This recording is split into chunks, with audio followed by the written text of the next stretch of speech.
আসসালামু আলাইকুম। আশা করি সকলে ভালো আছেন। যদিও আমরা ভালো আছি, কিছু সংখ্যক মানুষ ভালো নেই। যারা পানিবন্দির মধ্যে রয়েছে আসলে তারা ভালো নেই।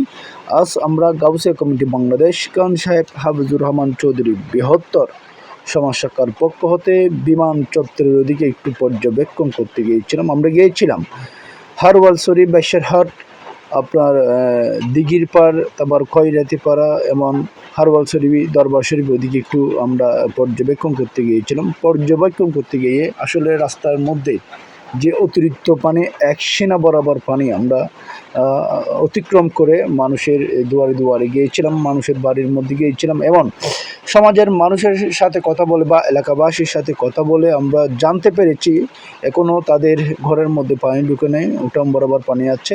এবং কিছু কিছু ঘরের মধ্যে পানি ঢুকছে এমন কথা বলে তাদের সাথে আমরা জানতে পারি। তবুও আমরা পর্যবেক্ষণ করে আমরা আমাদের আমাদের পার্সোনাল নম্বরগুলো তাদেরকে দিয়ে আসছি। যদি প্রয়োজন বোধ হয়, আমাদেরকে যদি প্রয়োজন বোধ মনে করে আমাদেরকে ফোন দেওয়ার জন্য বলেছিলাম। আমরা কথা দিয়েছিলাম আমাদের সাধ্য অনুযায়ী আমরা তাদেরকে সহযোগিতা করব, তাদের পাশে থাকব, এভাবে কথা দিয়ে আসছিলাম। ইনশাল্লাহ আমরা সবসময় যে কোনো দুর্যোগ মোকাবেলায় আমরা গাউসিয়া কমিটি বাংলাদেশ সবার পাশে আছি, এমন থাকবো ইনশাল্লাহ। আপনারাও সহযোগিতা করেন, আপনারাও পাশে থাকবেন।